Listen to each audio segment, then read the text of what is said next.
सभी लोग महामंत्र का उच्चारण करेंगे एक बार। हरे कृष्णा कृष्ण कृष्ण हरे हरे, हरे राम राम राम हरे हरे। श्यावर रामचंद्र भगवान की, श्री सीताराम लक्ष्मण हनुमान जी की, श्री राधा कृष्णचंद्र भगवान की, श्री राधा दामोदर की, श्री दामोदर भगवान की। हरे कृष्णा। जैसा कि आप सब लोग जानते हैं, भारत त्योहारों का देश है, बहुत सारे त्योहार मनाए जाते हैं। पहले हमारे समाज में ऐसा टीच किया जाता था, बताया जाता था कि ये त्योहार हैं, इसकी ये विशेषता है, स्कूल में भी पढ़ाया जाता था। लेकिन अब समस्या ये है कि नहीं पढ़ाया जाता है, और अगर बच्चों से पूछो तो उनका उत्तर नहीं मालूम होता है। ज्यादा से ज्यादा वो गूगल कर देंगे why we celebrate Diwali, why we celebrate Holi. उनसे अगर पूछ भी लो ज्यादा से ज्यादा आजकल के सो कॉल हमारे बड़ी सिटियों के बच्चों से कि दिवाली क्यों मनाते हैं, बोले ताश पत्ते खेलने का उत्सव होता है। दिवाली क्यों मनाते हैं, जुआ खेलने का उत्सव होता है। होली क्यों मनाते हैं, कलर खेलने का उत्सव होता है। वास्तविक अर्थ, वास्तविक मीनिंग जो आजकल नहीं हम कन्वे कर पा रहे हैं, नहीं दे पा रहे हैं, और वो भी नहीं सीख पा रहे हैं। तो आज हम इस कार्यक्रम के माध्यम से हम समझने का प्रयास करेंगे कि दिवाली जो मनाते हैं वो मात्र एक दिन का उत्सव नहीं है, टोटल पूरे 5 दिन के उत्सव को क्या कहते हैं, दिवाली। ये 5 दिन का उत्सव शुरू होता है त्रयोदशी से। सबसे पहला त्रयोदशी, फिर उसके बाद में चतुर्दशी, उसके बाद में अमावस्या, उसके बाद में प्रतिपदा अर्थात प्रथम तिथि, उसके बाद में द्वितीया। तो इन द्वितीया, इन सब तिथियों के साथ में आपके त्योहार जुड़े हुए। जैसे द्वितीया है तो कौन सी द्वितीया है, भाई दूज, भाई दूज या यम द्वितीया। और उसके बाद में प्रथम तिथि है, उसको क्या बोलेंगे, गोवर्धन उत्सव या फिर बलि प्रतिपदा, बलि प्रतिपदा। उसी प्रकार से अमावस्या, अमावस्या की तिथि को क्या बोलेंगे, उस दिन क्या होती है, दीपावली, या उसी दिन ही घटना होती।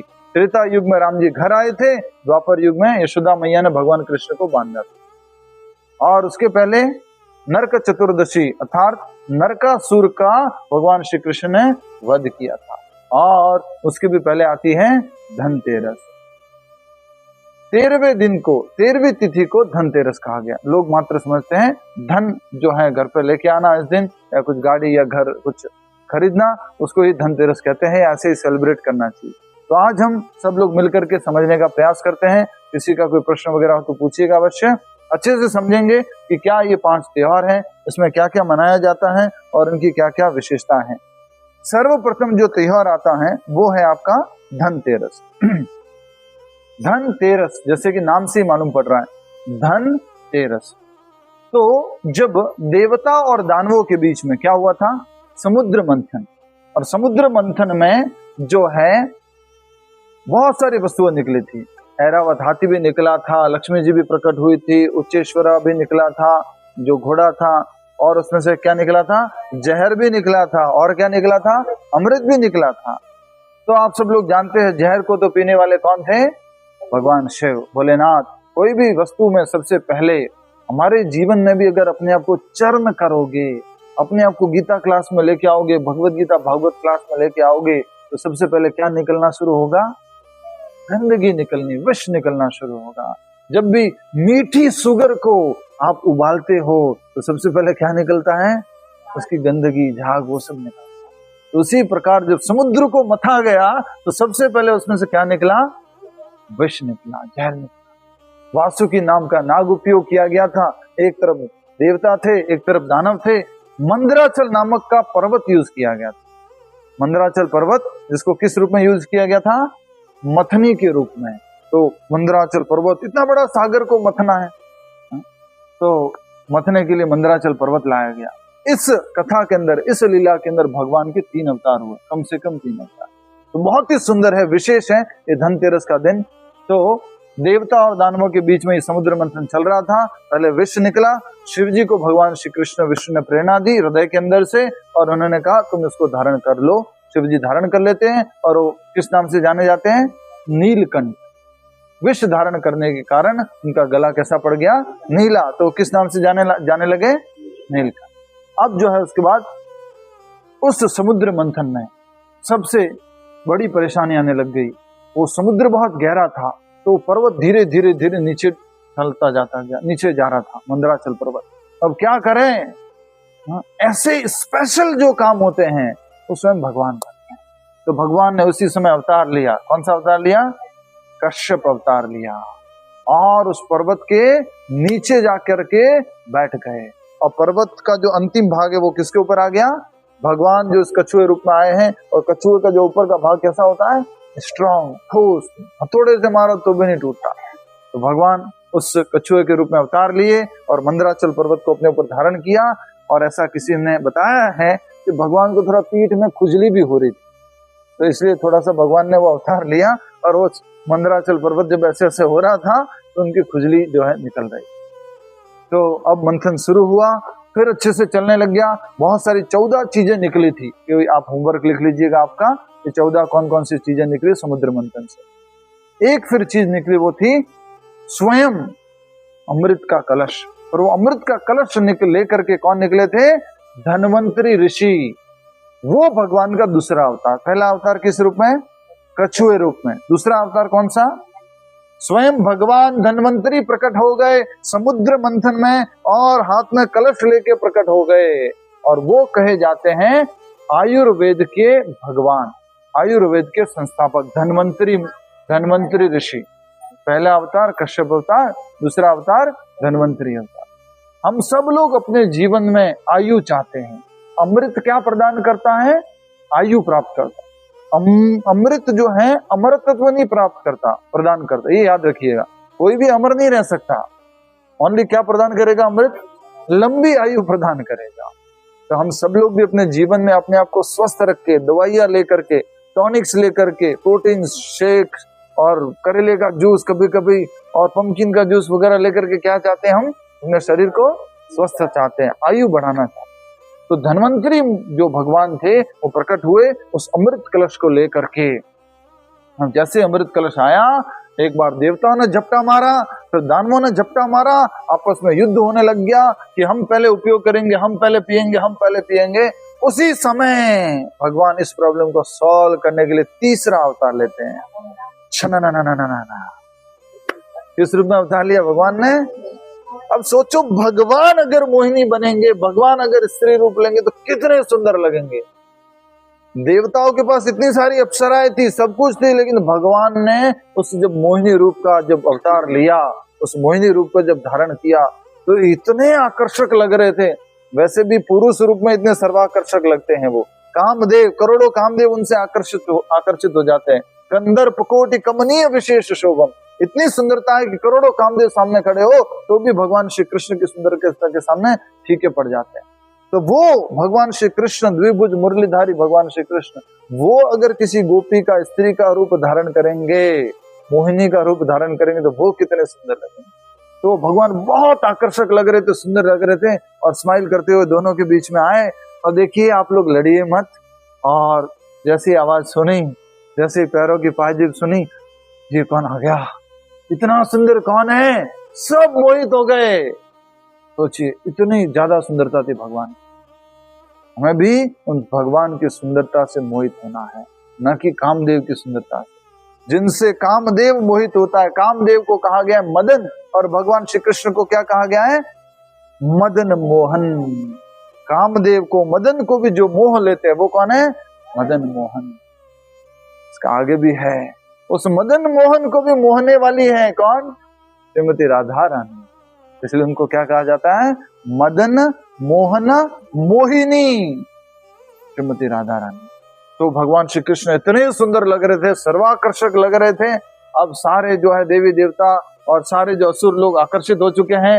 अब जो भगवान मोहिनी थे वो कहते हैं उनको, देखिए आप लोग लड़िए मत, हम आपके लिए बहुत विशेष सॉल्यूशन लेके आए, आप सब लोग पंक्ति में बैठ जाओ। तो सब लोग पंक्ति में बैठ गए, देवता बैठ गए, उनके साथ में फिर आगे दानव लोग बैठ गए। अब मोहिनी जो है आराम से थोड़ा सा अपना कुछ नृत्य इस तरह से वो कलश को लेकर के घूम रहे हैं, और आराम से थोड़ा सा, भगवान स्वयं है, हरि है, तो उन्होंने विचार किया। अब उन्होंने सबसे पहले किसको फीड करना शुरू किया?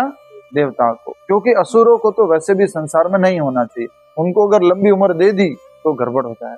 तो हमें भी अपने जीवन में ध्यान रखना है क्या, कि हम अपने जीवन में ऐसे गुण न लेके आ जाए जो हमारी असुरता को बढ़ावा दे। ऐसा ना खा ले, ऐसा ना पी ले, ऐसी नहीं संगति कर ले जो हमारे अंदर किसको बढ़ा दे, असुर को।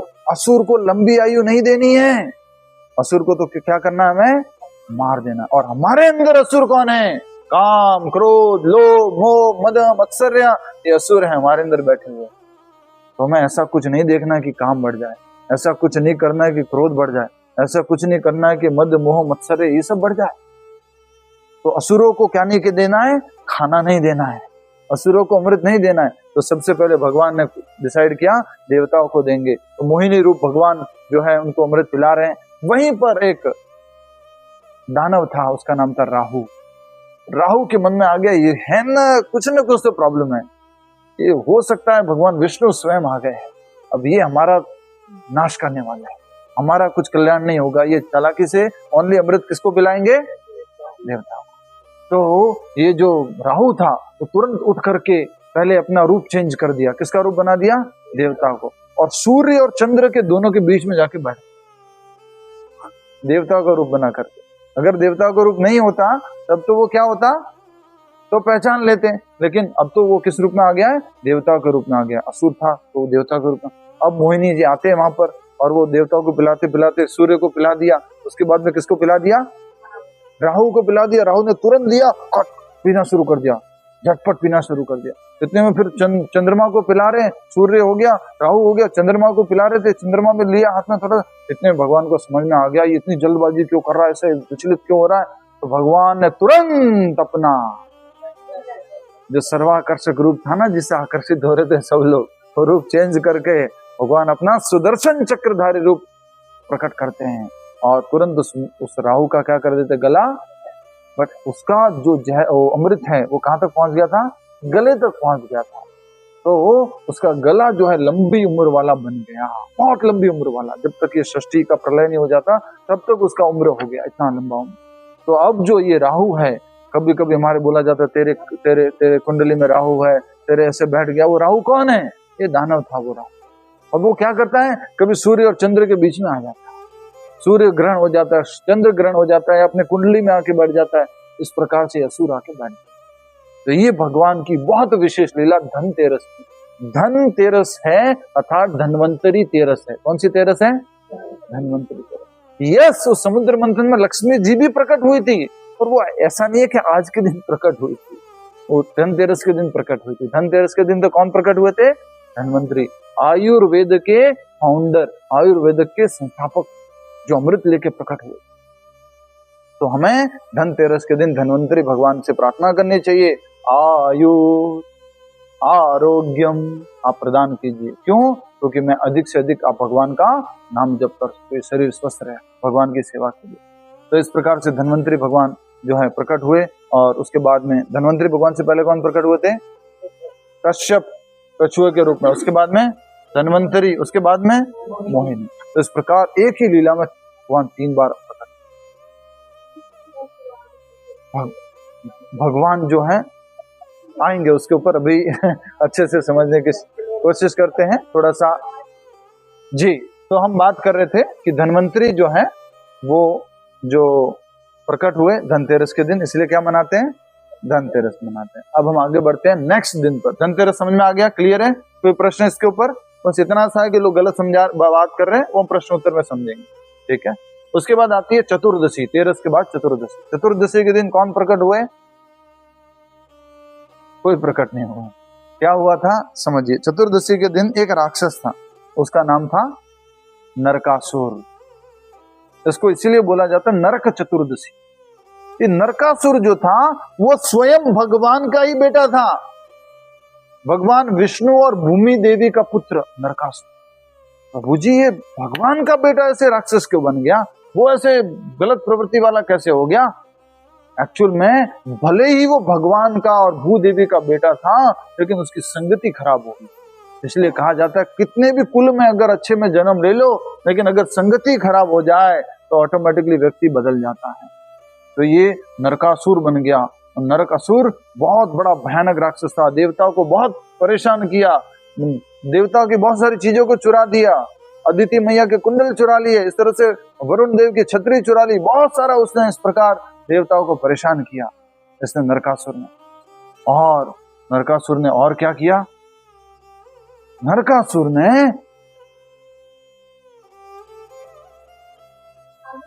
16,100 राजकुमारियों को, यंग कंवारी कन्याओं को अपने राज्य में बंदी बना के रखा। अब समय बहुत हो गया था, जो नरकासुर का आतंक बढ़ता जा रहा था। देवताओं ने भी प्रार्थना की, भगवान नरकासुर के लिए कुछ कीजिए। तो भगवान बोलते ठीक है, हम नरकासुर का कुछ करें। अब दो कारण बन गए थे, एक तो देवताओं की परेशानी और एक 16,100 रानियों राजकुमारियों का बचाव, उनकी संरक्षण। तो भगवान अपनी सत्यभामा के साथ गरुड़ पे विराजमान होकर के जाते हैं नरकासुर के राज्य पर। सबसे पहले उनका सेनापति मिलता है मूर, और मूर सेनापति के साथ लड़ाई करते उस मूर राक्षस को, उस सेनापति को भगवान मार देते हैं। और फिर वो जाते हैं, उसके मतलब बहुत खतरनाक महल था, उसका डिस्क्रिप्शन बताया गया है नरकासुर का। 7 अलग अलग प्रकार की दीवारें थी उसके महल में प्रवेश करना है।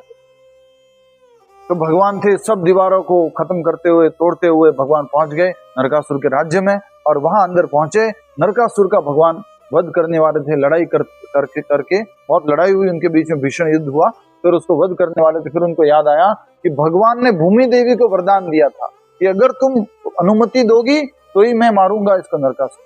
तो कैसे करें? सत्यभामा स्वयं भूमि देवी है। तो सत्यभामा से पूछा, इसको मार दूं क्या इस असुर को? सत्यभामा ने कहा इसको मारना ही चाहिए। तो भगवान ने उस नरकासुर को मार दिया, वध कर दिया। और इसीलिए इस चतुर्दशी को क्या बोलते हैं? नरक चतुर्दशी। नरक का मतलब ये नहीं है नरक जाने वाले चतुर्दशी, नरकासुर, नरक नामक असुर को मारा, इसलिए भगवान को नरकासुर का वध करने वाला कहते हैं, नरक चतुर्दशी कहते हैं। मूर नामक राक्षस को मारा, इसलिए भगवान को क्या कहते हैं? मुरारी, मुरारी। ठीक है। तो अब जो है, अब वहां पर महल के अंदर कौन थी? 16,100 कन्याएं। अब उनको मुक्त कर दिया। अब मुक्त कर दिया तो वो गोपियां कहती है, वो कन्याएं कहती है कि अब हम क्या करें भगवान? अब हम अगर घर जाएंगे, जो हम अपहरण किए गए थे, हम इतने दिनों से यहाँ पर नरकासुर के यहाँ पर कैद में थे, अब हमें हमारे घर वाले स्वीकार नहीं करेंगे। पहले ये ट्रेडिशन था, रीति रिवाज था, आजकल तो सब कुछ बदल गया है। हाँ, आजकल तो बस बेटी बोल के चली जाती है, mom going for night out, ये वो कुछ, राइट। पहले बहुत रीति रिवाज के संस्कार थे। तो नरकासुर के इस अपहरण के कारण सारी जो कन्याएं थी वो कहती है, भगवान अब तो हम इस लायक नहीं रहे कि हम घर जाएं, अब आप ही हमें स्वीकार कर सकते हैं, और कोई नहीं है इस जगत में जो हमें स्वीकार करे, हमें संरक्षण प्रदान कर सके। हम अपहरण किए गए थे, अब हमें कोई नहीं स्वीकार करेगा, आप स्वीकार कर सकते हैं। भगवान ने उन 16,100 राजकुमारियों से, कन्याओं से नरक चतुर्दशी के दिन कह सकते हैं विवाह किया, उनको स्वीकार किया। तो बहुत ही विशेष दिन है चतुर्दशी का, तो भगवान ने उनके साथ विवाह किया नरक चतुर्दशी के दिन। तो ये भगवान की दूसरी लीला, दूसरे दिन चतुर्दशी के दिन तो भगवान ने नरकासुर का वध किया और 16,100 कन्याओं को स्वीकार किया। उसके बाद 8 कन्याओं से विशेष शादी भी की थी भगवान ने, सत्यभामा, रुक्मणी और जामवंती और बताओ लक्ष्मणा और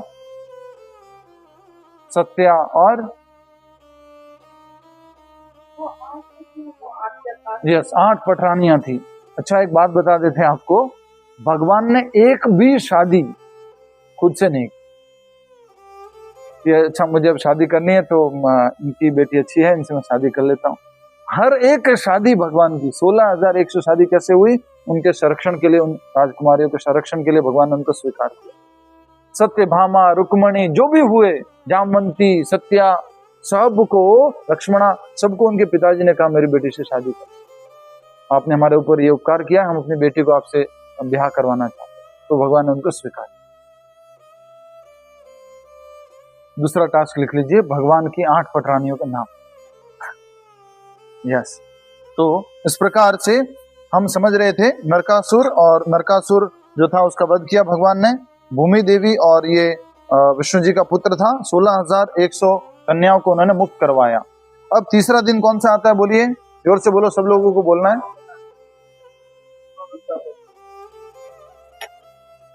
अमावस्या, दीपावली का दिन। दीपावली, दीपावली बहुत फेमस शब्द है, बचपन से हम उत्सव को मनाते आ रहे हैं। एक्चुअल में जब भगवान श्री राम ने, मर्यादा पुरुषोत्तम भगवान श्री राम ने रावण का वध कर दिया और उसके बाद में यहाँ पर अयोध्या में सब अयोध्या वासियों को जब सूचना मिली, सब बहुत ज्यादा ईगर थे।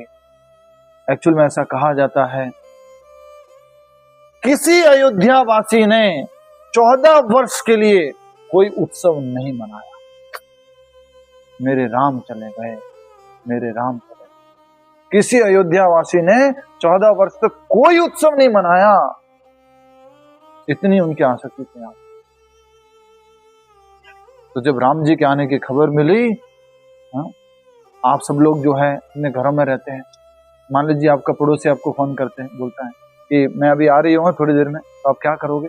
तो सोफा वोफा ठीक कर दोगे थोड़ा कुछ, और कुछ तकिया वकिया थोड़ा कुछ। कोई मान लीजिए आपका कोई रिलेटिव आ रहा है, आपके बेटे के जो इन-लॉज है वो आ रहे हैं, तो आप क्या करोगे? बेड शीट्स वगैरह चेंज कर दोगे, थोड़ा कुछ पर्दा वगैरह साफ है, ये है कुछ, सब कुछ अच्छे से सफाई करवा दोगे, थोड़ा सब कुछ तैयार करोगे। और फिर मान लीजिए कोई योगी जी और मोदी जी आपके घर पे आ रहे हैं, मान लीजिए, तो आप क्या करोगे? अरे भाई घर पेंट करो और पूरा एकदम साफ सफाई करो, इंटीरियर वाले को बुलाओ, कौन सी चीज कहाँ रखनी है, क्या पूरा चेंज कर देंगे। अरे पूरे जगत के मालिक, पूरा भौतिक जगत, आध्यात्मिक जगत को प्रकट करने वाला, कंट्रोल करने वाला, सब कुछ सप्लाई करने वाला स्वयं भगवान श्री राम जब ऊपर अपने घर पे आ रहे हैं, तो अपने घर को कैसे सजाना है? तो ये अयोध्या वासी सब लोग मिलकर के दीपों की लड़ियां लगा देते हैं, पूरा उसको प्रकाशमान कर देते हैं। पूरा एक उत्सव 14 साल के बाद मना रहे हैं, वो राम घर आ रहे हैं, मेरे राम घर आ रहे, प्रभु घर आ रहे हैं। तो वो पूरा दीपों से पूरा सजा देते हैं, पूरा दीपोत्सव होता है। जो दीपों की लड़ियां लगती हैं उसको बोलते हैं दीपावली। भगवान श्री राम के स्वागत में जब अयोध्या वासियों ने एक भी उत्सव नहीं मनाया था और इतने 14 साल बाद ये उत्सव मना रहे थे, तो दीपों की लड़ियां लगा दी थी, दीपों की श्रृंखला बना दी थी, इसलिए इसको दीपावली कहते हैं। तो ये जो है बहुत ही विशेष उत्सव हम मनाते हैं भारत में। और इसी प्रकार हमें दीपावली के दिन भगवान श्री राम के गुणों को अपने जीवन में लेके आना है, न कि गलत गुणों को दीपावली के दिन गलत प्रकार के अभ्यास के द्वारा। गांव में मैंने आज भी मेरा जो ये वीडियो, जब दिवाली पार्टी वाला वीडियो किसी गांव में चला गया, बोले प्रभु जी ऐसे कौन मनाता है दिवाली, हम तो ऐसे मनाते हैं। मैं कहा थोड़ा शहरों में आओ, यहाँ के लोग थोड़ा अच्छे से मनाते हैं दिवाली। तो कहने का अर्थ है हम लोग राम को तो मानते हैं लेकिन राम की नहीं मानते हैं। हम धर्म को तो मानते हैं लेकिन धर्म की नहीं मानते हैं। धर्म कौन सा? हिंदू धर्म। धर्म कौन सा? ये धर्म। अच्छा तुम्हारा धर्म क्या कहता है? बोले सुबह ब्रह्म मुहूर्त में उठा करो, नाम जप करा करो, विग्रह पूजा आराधना किया करो और भोग लगा के खाया करो। लेकिन नहीं, हम अपना भोजन नॉनवेज खाएंगे, हम जो है लेट उठेंगे, हम पूजा पाठ नहीं करेंगे। इस्लाम के नाम पे खाली क्या है? धर्म, मात्र धर्म। धर्म को मानते हैं, धर्म की नहीं मानते। राम को मानते हैं, राम की नहीं मानते। कृष्ण को मानते हैं लेकिन कृष्ण की गीता को नहीं मानते। तो समझने का प्रयास करना होगा आपको कि ये राम जी को अपने हृदय में लेके आने का उत्साह है। ऑलरेडी राम जी है वैसे तो, लेकिन हमारा जो राम जी वाला जो घर है वो कैसा बन गया? अभी काला है, पॉल्यूटेड है, उसकी सफाई करनी। तो स्वागत कीजिए भगवान श्री राम का अपने घर में, अपने हृदय में। इस दीपावली हरे कृष्ण महामंत्र जप करके, अधिक से अधिक नाम जप करके, भगवान का विग्रह का सेवा करके, राम दरबार को सजा करके बहुत विशेष रूप से आप ये दिवाली मनाइए। तो ये दीपावली के दिन त्रेता युग में भगवान राम घर आए, इसी दिन द्वापर युग में कृष्ण भगवान की बहुत विशेष लीला है। तो द्वापर युग में भगवान श्री कृष्ण जो प्रकट हुए थे, एक छोटे से बालक के रूप में आए थे और माता यशोदा के पास रह रहे थे। जन्म देने वाली माता कौन? देवकी। पालन करने वाली माता यशोदा। तो रह रहे थे। एक दिन भगवान को थोड़ी सी भूख लगी। वैसे तो उनको भूख नहीं लगती है, लेकिन ये लीला कर रहे हैं। वैसे तो वो कहाँ रहते हैं? क्षीर सागर में रहते हैं। क्षीर सागर मतलब दूध का सागर। लेकिन फिर अपनी मैया से बोलते हैं, मैया भूख लगी है, मैया दूध, मैया दूध। कहाँ रहते हैं वो? बोलो क्षीर सागर। मांग क्या रहे हैं? दूध मांग रहे, प्रेम बस। तो मैया उनको अपनी गोदी में बिठाती है, सुलाती है और अपना स्तनपान कराती है उनको, और उन्हीं की लीला को याद करती है। जब वो माखन मथ रही थी, माखन मथते हैं क्या? मथते किसको है? दही को मथते हैं। दही को मथेंगे तो क्या निकलेगा? मक्खन निकलेगा। तो जो दही को मथ रही थी तब भी कृष्ण की लीला को याद कर रही है, कृष्ण का ही कुछ गुणगान याद कर रही है। और यशोदा मैया अब भगवान को अपने पैरों पर अपने गोदी में सुलाते हुए वो उनको दूध पिला रही हैं, कृष्ण की लीला का ही कुछ स्मरण कर रही है। पर उसी समय उनके रसोई घर से खुशबू आने लगती है। किसकी खुशबू आ रही है? दूध के उबलने की। मैया को एकदम याद आ जाता है, अरे मैंने दूध रखा था। कौन सा दिन है? दिवाली का दिन, अमावस्या का दिन है। उस दिन सारे लोग, अब बहुत सारे लोग काम कर रहे थे, सब कुछ कर रहे थे। मैया ने सोचा आज तो मैं खुद माखन बनाऊंगी। तो मैया ने खुद ने जो है माखन बनाना शुरू किया, मथना, दही को मथना शुरू किया। इस प्रकार जो मैया फिर अब देखते कि दूध उबल रहा है तो क्या करूं, मैया जो है वो कृष्णा को साइड में रख लेती और मैया कहाँ चली जाती है? रसोई घर की तरफ, अपने चूल्हे को या उस पतीले को उतारने के लिए। अब भगवान को थोड़ा सा अपसेट हो जाता है। मैया के लिए वो दूध ज्यादा इंपॉर्टेंट है, मेरी भूख, मेरे को प्रेम करना ये इंपॉर्टेंट नहीं है। तो भगवान को थोड़ा सा लीला है ये भगवान की। तो भगवान क्या करते हैं, एक जहां पर ऑलरेडी माखन रखा हुआ था, माखन रख करके ऊपर लटकाया हुआ था, कल का माखन, भगवान उठाते हैं कुछ थोड़ा सा पत्थर और जा करके उस मटकी को फोड़ देते हैं। उसमें से क्या गिरते हैं? सारा माखन गिर जाते हैं। और फिर अपने दोस्तों को बुलाते हैं, ओखली के ऊपर चढ़ते हैं, बंदरों को बुलाते हैं, खुद माखन खाते हैं, बंदरों को खिलाते हैं और क्या कहते हैं, दोस्तों को खिलाते हैं। और थोड़ा पैक भी कर लेते हैं, हाथ में पकड़ के लेके जाते हैं, घर से बाहर निकलते हैं और बंदर पेड़ के ऊपर से बंदरों को ऐसे खिलाते हैं, ऊपर से बंदर आते हैं, खाते जाते हैं। बहुत दिव्य प्रेम में लीला कर रहे। कौन है ये परम भगवान? जो इवन नरकासुर जैसे राक्षसों को मारने वाले, लेकिन उनको प्रेम चाहिए था मैया का। सहस्त्र लक्ष्मियां सेवा में खड़ी है, लेकिन माता का प्रेम वो अनुभव करना चाहती। मैया रसोई घर में से बाहर आती है। आपको मालूम है नंद बाबा के यहाँ कितनी गाय थी? कितनी गाय थी? 9 लाख गाय थी। और उसमें सारी गाय दूध देती थी और उसमें भी फ्लेवर्ड मिल्क देने वाली गाय। उनको कुछ करना नहीं पड़ता था। मैया को यही शिकायत थी कि मेरे कहना तेरे घर में माखन की कुछ कमी है क्या? जो जब देखो तो दूसरों के घर पे जाता है, दूसरों के घर से लोग शिकायत लेके आते हैं, हमारा माखन चोरी कर लिया। तेरे घर में कुछ कमी है क्या? 9 लाख गाय हैं, स्पेशल दूध देती है, उसका स्पेशल दही बनता है, माखन बनता है, और तू दूसरों के घर में चोरी करने जाता है। मैया ने दीपावली के दिन खुद ही माखन बना रही थी और वो जो है भगवान श्री कृष्ण को अपनी गोदी में सिला के दूध पिला रही थी और दूध वाली घटना घट गई। दूध उबलने लग गया, कृष्ण को छोड़ दिया। कृष्ण ने क्या कर दिया? मटका फोड़ दिया, माखन जो खाने लग गए, दोस्तों को बुला लिया, बंदरों को खिला रहे। मैया अंदर से बाहर आती हैं और देखती है मटके फूटे हुए पड़े हुए हैं, माखन बिखरा हुआ पड़ा है। मैया क्या उठाती है? अपनी छड़ी उठाती है और छड़ी उठा करके मैया बाहर जाती है, देखती है कि कुछ न कुछ तो प्रॉब्लम है। और करने वाला कौन है? ये कृष्ण ही है। कृष्ण ही है ये प्रॉब्लम करने वाला। तो मैया जो है जल्दी से अपनी छड़ी उठा करके भागने लगती है। बाहर देखती है कृष्ण खड़े हुए पेड़ के नीचे, और जैसे मैया को कृष्ण देखते हैं तो कृष्ण क्या करने लग जाते हैं?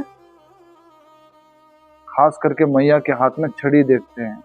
रुदंतम मोहर नेत्र युग्मम मृजंतम, दोनों आंखों को मसलने लग जाते हैं उनके मैया के हाथ में छड़ी देख करके। जैसे मैया आगे आती है कृष्ण भाग रहे। कौन भाग रहा है? स्वयं भगवान भाग रहे हैं। देवता लोग ऊपर से हंस रहे, क्या लीला हो रही है? भगवान भाग रहे हैं, क्या लीला हो रही है?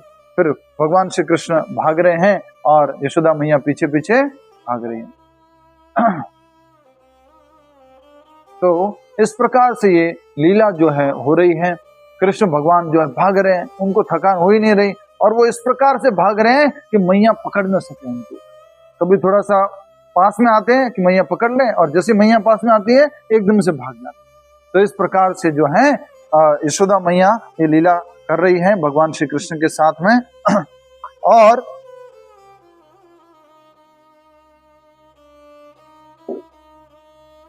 भगवान श्री कृष्ण आगे भाग रहे हैं, यशोदा मैया पीछे भाग रही हैं। अब क्या हुआ? अब हो ये रहा है कि मैया की परेशानी देखते हैं। बाल बिखर गए मैया के, माला गले की गिर रही है, पूरा थक गई है मैया, अपने भारी शरीर के साथ नहीं भाग पा रही है। मैया की उम्र थी बहुत, नंद बाबा और यशोदा मैया को पुत्र नहीं था, तो अब जो है मैया उनको पकड़ने की कोशिश कर रही है, नहीं पकड़ में आ रहे। तो कहा जाता है कि भगवान अब जो है मैया पर दया करके करुणा करके पकड़ में आ जाते। अब भगवान पकड़ में आ गए और मैया कहते कहना बहुत परेशान करते हो, बहुत सताते हो, बहुत परेशान किया है, अब मैं तुम्हें बांधूंगी। तो भगवान श्री कृष्ण को मैया बांधने की कोशिश करती है। किससे? ओखली से। पहले मसाला कूटने की ओखली आती, ओखली से बांधने की कोशिश करती है। ओखली के सामने कृष्ण को खड़ा कर दिया और वो दाम लेके आई। दाम मतलब रस्सी लेके आई और मैया बांधने की कोशिश कर रही है। रस्सी में कोई कमी नहीं थी, पर रस्सी से बांधने की जैसे मैया कोशिश कर रही है, रस्सी कितनी छोटी पड़ रही है? 2 उंगली छोटी पड़ रही है। 2 उंगली रस्सी छोटी पड़ गई। अब मैया परेशान हो गई, ये क्या हो गया? रस्सी तो बड़ी थी।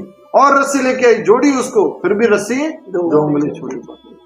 और रस्सी लाके जोड़ी, घर की सारी रस्सी लेके आई, पर फिर भी रस्सी 2 उंगली छोटी पड़ गई। मैया परेशान, अब फिर थक गई मैया, पसीना आ रहा है, बोली बंधन में ही नहीं आ रहा, क्या बात है? देवता ऊपर हंस रहे हैं, भगवान बंधने की में यहाँ पर ओखली के पास खड़े। अब जो है भगवान जब देखते हैं कि मैया थक गई हैं, तो भगवान कहने को हम ये कह सकते हैं कि वो पहली ही रस्सी जो सबसे पहले उपयोग की थी वही लेकर के मैया को, मैया बांधो ना, आप मुझे बांधना चाह रहे थे, अरे मैं नहीं बांध पा, अरे मैया नहीं बांध दो, अब आप बांध दोगे। तो वही रस्सी से उनको बांधती है मैया, बंधन में आ जाती है।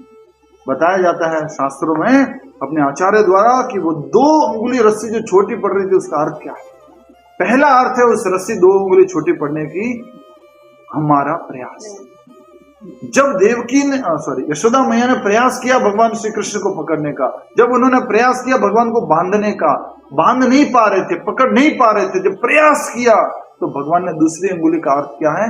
कृपा। पहली अंगुली का अर्थ क्या है? प्रयास। दूसरी अंगुली का अर्थ क्या है? भगवान की कृपा। इसके ऊपर भी अलग से आपको एक वीडियो दिया था, अगर देखा होगा तो पहली अंगुली किसको दर्शाती है? हमारा प्रयास। दूसरी अंगुली भगवान की कृपा। तो जब आप प्रयास करोगे तो भगवान क्या करेंगे? कृपा करेंगे। कई बार हमारे भक्त लोग बोलते हैं माता जी गीता पढ़ा करो, डेली नाम जप किया करो, भगवान जब कृपा करते हैं तो हो जाए।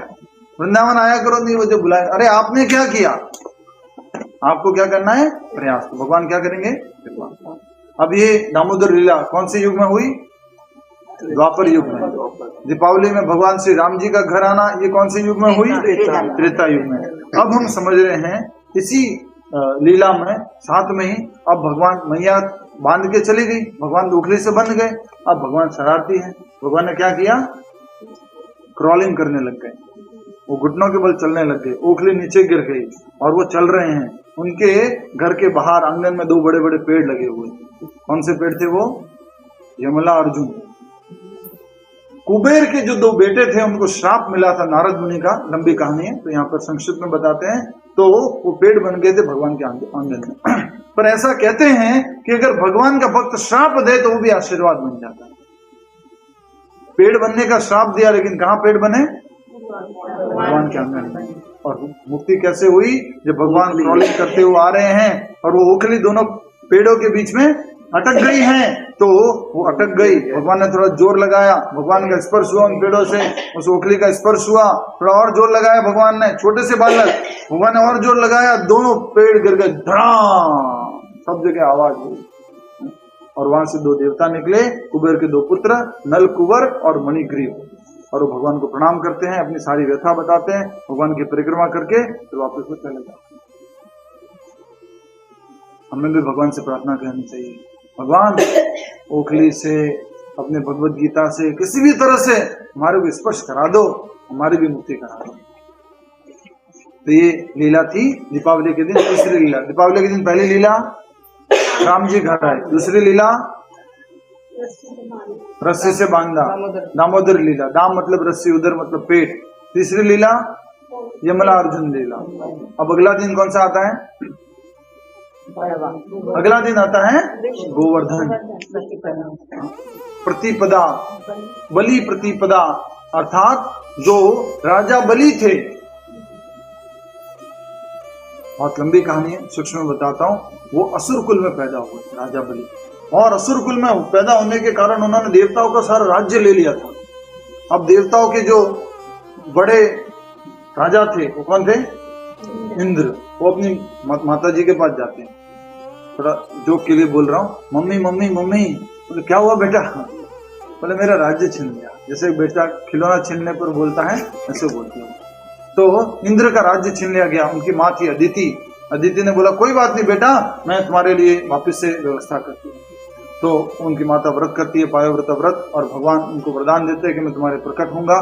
भगवान किस रूप में प्रकट होते हैं बताइए? बता चुका हूं मैं ये कथा। वामन रूप में। किस रूप में? वामन रूप में। केशव धृता वामन रूपा। वामन रूप में भगवान प्रकट होते हैं। और फिर जो है वो बलि महाराज के वहां जाते हैं।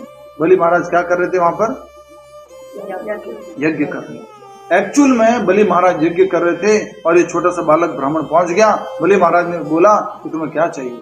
बोले मुझे मात्र क्या चाहिए? 3 पग धरती चाहिए। एक्चुअल में ये जो दिन है बलि प्रतिपदा, इसका अर्थ है दान देना, समर्पण करना, इसके लिए मनाया जाता है बलि प्रतिपदा, न कि बलि देने के लिए। गलत बात है, बलि देने का दिन नहीं है। जिस प्रकार से धनतेरस धन खरीदने का दिन नहीं है, उसी तरह से ये जो बलि प्रतिपदा है ये बलि देने का दिवस नहीं। तो बलि महाराज ने फिर कहा कि मैं आपको 3 पग धरती देता हूँ। भगवान बोलता नहीं तुम संकल्प लो। तो हाथ में पानी लेते हैं, पीछे से गुरुजी आ जाते। कौन है गुरुजी? शुक्राचार्य। बलि रुक जाओ। बोले क्या हुआ? बोले स्वयं विष्णु है, सब कुछ छीन लेगा। बोले गुरुजी आपने जीवन भर सिखाया सब कुछ विष्णु का है, उसका ही है सब कुछ, उसको अर्पण करना चाहिए। जो खुद लेने के लिए आया तो मना कर रहे हो। आज मैं आपकी बात नहीं सुनूंगा, सब कुछ दूंगा। उन्होंने 3 पग धरती दान दी। भगवान ने विशाल रूप धारण किया। और आप जानते हैं पहला जब वो विशाल रूप धारण किया था तो उसके पहले पैर के उस नाभ से ब्रह्मांड की दीवार फूट गई, वहां से जल बाहर आया, उनके चरणों को धोता हुआ आया और वो जल क्या कहलाया? गंगा। दूसरा पैर से उन्होंने पूरा नीचे के लोगों को नाप लिया। तीसरा पैर बोले कहाँ रखो? राजा तुमने 3 पग धरती का वरदान दिया था, तीसरा पैर कहाँ रखो? बलि महाराज में मुकुट उतारते हैं और फिर भगवान के सामने शीश करते हैं और कहते हैं भगवान मेरा वचन जो है खराब नहीं जाएगा, बेकार नहीं जाएगा, आप अपना तीसरा पैर मेरे सिर पर रखिए। और बलि महाराज ने आत्मसमर्पण कर दिया। और इसी दिन को बलि प्रतिपदा के नाम से जाना जाता है, जो कि दिवाली का अगला दिन है। और बलि महाराज जो है उन्होंने आत्मसमर्पण किया। भगवान ने इंद्र को तो उसका राज्य वापस लौटा दिया, लेकिन बलि को क्या दिया मालूम है? इंद्र से भी बड़ा राज्य दिया। और वो था नीचे के लोकों में सूतल लोक। इंद्र से भी बड़ा वैभव वाला राज्य सूतल। और भगवान ने दूसरा और वरदान दिया उसको। पहला वरदान इंद्र से बड़ा राज्य, और दूसरा वरदान दिया भगवान ने कहा मैं तुम्हारे यहाँ पर द्वारपाल बन के रहूंगा। प्रेम भक्ति दी। भगवान द्वारपाल बन के कहाँ खड़े हुए हैं? बलि महाराज के। तो ये दिवाली का अगला दिन कौन सा हो गया? बलि प्रतिपदा। पहली तिथि, अमावस्या के बाद पहली तिथि। अमावस्या पूर्णिमा के बाद जो पहली तिथि आती है उसको बोलते हैं प्रतिपदा। अब जो है अगला अगली लीला इसी दिन, दिवाली के अगले दिन त्रेता युग में बलि की कहानी कह सकते सतयुग में हुई थी। तो ये त्रेता युग में, द्वापर युग में भगवान श्री कृष्ण की लीला में क्या हुआ? नंद बाबा जो है यज्ञ कर रहे थे। किसको खुश करने के लिए? इंद्र को खुश करने के लिए। अब इंद्र को खुश करने के लिए यज्ञ कर रहे थे तो भगवान कृष्ण वहां पहुंच जाते हैं। बाबा बाबा आप किसके लिए यज्ञ कर रहे हो? बोले मैं तो इंद्र को प्रसन्न करने के लिए हम सब लोग यज्ञ कर रहे हैं। बोले कोई जरूरत नहीं है, देवताओं की ड्यूटी है आपको जल प्रदान करना, आपको कुछ भी जो सुख सुविधा चाहिए उसको देने के लिए। आपको अलग से उनको ये सब करने की आवश्यकता नहीं है, आपको पूजना ही है। आपको अगर कुछ धन्यवाद ही करना है तो गोवर्धन का धन्यवाद करो। ये हमें जल देता है, लकड़ी देता है, फल फ्रूट देता है, सब्जियां देता है, उसका धन्यवाद करो। तो सारे के सारे पूजा की सामग्री वगैरह सब कुछ लेकर के वो कहाँ पहुंच जाते हैं? गोवर्धन। और गोवर्धन की पूजा करते हैं, गौ माता की पूजा करते हैं। पहली बार गोवर्धन की परिक्रमा। बहुत सारे भक्तों के मन में प्रश्न होता है, बहुत सारे भक्तों के मन में ये प्रश्न रहता है कि गोवर्धन की परिक्रमा क्यों करते हैं? किसने शुरू की सर्वप्रथम? गोवर्धन की परिक्रमा सर्वप्रथम स्वयं भगवान श्री कृष्ण ने की और बाद में उनके सारे साथ वाले लोग उन्होंने की है, ब्रजवासियों ने की है। और इसीलिए हम सब लोग गोवर्धन की परिक्रमा करते हैं। इस प्रकार से जो है गोवर्धन की पूजा हुई, परिक्रमा हुई, और फिर जो है गोवर्धन पूजा हो गई तो किसको गुस्सा आ गया? इंद्र को गुस्सा आ गया। मेरी पूजा ना करके किसकी पूजा कर रहे हैं? गोवर्धन की पूजा कर रहे हैं। उसने जो है बारिश करना शुरू कर दिया। तेज बारिश करना शुरू कर दिया। सब ब्रजवासी परेशान हो गए। उन्होंने जोर से प्रेम से चिल्लाया। कैसे चिल्लाया? बोलो बोलो, कैसे चिल्लाया? कृष्णा। जैसे ही उन्होंने कृष्णा कहा, भगवान श्री कृष्ण ने कहा, चिंता मत करो, मैं अभी तुम्हारे लिए कुछ सुविधा करता हूँ। भगवान गोवर्धन के पास थे और उन्होंने अपनी लेफ्ट हैंड की छोटी सी अंगुली से क्या उठाया? गोवर्धन। कई बार लोग कहते हैं भगवान श्री कृष्ण ने इतनी सारी गोपियां थी, इतनी सारी शादियां की, उन्होंने हम क्यों नहीं कर सकते? हमारे क्यों नहीं गोपियां हो सकती? गोपियां तो नहीं कर सकते, महिला मित्र गर्लफ्रेंड्स क्यों नहीं हो सकती? ऐसे करके लोगों के मन में ये प्रश्न रहता है। अरे अगर आप ऐसा कुछ चाहते हो, ऐसा कुछ सोचते भी हो, वैसे तो कंपेयर करना भी नहीं चाहिए, कोई कंपैरिजन नहीं है इसमें। अगर ऐसा प्रभुपाद जी कहते हैं, पहले तुम गोवर्धन पर्वत उठा लो, छोटी अंगुली पे नहीं, बड़े हाथ पे उठा लो, एक हाथ पे नहीं, दोनों हाथ पे उठा लो। गोवर्धन तो क्या, एक छोटा सा कंकड़ भी नहीं उठा सकते। भगवान ने फिर गोवर्धन को उठाया। 7 दिन तक और 7 रात तक भगवान ने गोवर्धन को उठा के रखा था। इंद्र ने बहुत संवर्तक बादल भेजे थे, जो प्रलय कारक बादल होते उनको भेजा था, लेकिन कुछ नहीं हुआ, सब लोग सुरक्षित रहे।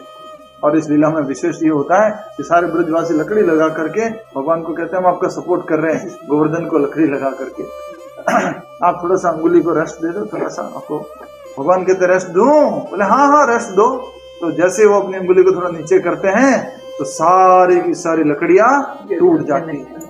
और फिर से ब्रजवासी बोल पड़ते हैं। क्या बोल पड़ते हैं? बोलो जोर से, कृष्णा। कृष्णा बोलते हैं। अब समझ में आया? तो इस तरह से भगवान अपनी लेफ्ट हैंड की छोटी सी अंगुली पे गोवर्धन पर्वत को 7 दिन और 7 रात तक उठाए और गोवर्धन की बहुत विशेष पूजा की गई। गोवर्धन में अन्नकूट किया गया, बहुत विशेष अलग अलग प्रकार के भोग लगाए गए, इसलिए इस उत्सव को मनाया जाता है गोवर्धन के रूप में, अन्नकूट के रूप में विशेष तौर पर मनाया जाता है। माधवेंद्र पुरी प्रभु ने आगे अन्नकूट का उत्सव किया था, इसी आगे लीला में आता है, कलयुग में लीला हुई थी। तो इस प्रकार से हमने देखा अमावस्या का अगला दिन बलि प्रतिपदा अर्थात प्रथम तिथि, उस दिन बलि महाराज ने समर्पण किया। उसी दिन एक और क्या लीला हुई थी? द्वापर युग में भगवान ने गोवर्धन उठाया, तो इसलिए हम गोवर्धन पूजा के रूप से जानते हैं इसी दिन को। और गो पूजा भी उसी दिन हुई थी। तो भगवान कृष्ण खुद गो पूजा करके बताते हैं कि गो माता की पूजा करनी चाहिए। तो दिवाली के अंदर दिन अगले दिन आप सब लोग ये आदत डालिएगा, गोवर्धन बनाना, अन्नकूट बनाना और गो माता की पूजा करना, गो माता की सेवा करना। अगला दिन आता है 5वां दिन, 5वां उत्सव, 5वें दिन पर कौन सा है? भाई दूज या यम द्वितीया। देखो बोलना तो नहीं चाहिए पर थोड़ा सा बता रहा हूँ कि आजकल मॉडर्न युग में क्या हो रहा है। यम द्वितीया के दिन या भाई दूज के दिन भाई बहन बैठ करके, भाई बहन को मिलने आता है और बैठ करके तो ताश पत्ते खेलते हैं या कुछ ग्लास में शेयर करते हैं। तो ये कौन सा त्योहार हो गया, ये कौन सा रीति रिवाज हो गया, सब कुछ भूल गए क्या? ये बहुत गलत बात है। तो इस यम द्वितीया के दिन हुआ ये था कि हमेशा यमराज जी की बहन कौन थी? यमुना जी। यम और यमी ये सूर्य और छाया की बेटे बेटी है। सूर्य और छाया दोनों ही जुड़वा थे, यम और यमी। यमराज को तो बहुत बड़ा काम मिल गया था, लोगों को दंड देना। यमराज जी बहुत, माता जी क्या रहते थे? बिजी रहते थे। लोगों को दंड देना, उनको जज करना, बहुत बिजी रहते थे। हमेशा बहन इंतजार करती थी कि मेरा भाई कभी तो आए, मैं उसको खाना खिलाऊं, कभी तो मेरे घर आए, कभी खाना खिलाऊं। तो इस प्रकार से यम द्वितीया के दिन जो है ये अर्थात दिवाली के बाद कौन सा दिन? भाई दूज का दिन, या फिर पहला और दूसरे दिन, द्वितीया के दिन, अमावस्या के बाद दूसरे दिन कौन? यमराज जी कहाँ पहुंच गए? यमुना जी के यहाँ पर, और उनके पास गए। यमुना जी ने खूब अच्छे से सेवा किया, खूब बढ़िया उनको भोजन कराया। यमराज जी बहुत प्रसन्न हो गए, और प्रसन्न हो गए तो यमराज जी बोलते क्या वरदान लूं? बोलो बहना क्या वरदान लूं? बोले कुछ वरदान नहीं चाहिए भैया। बोलो कुछ तो बोलो।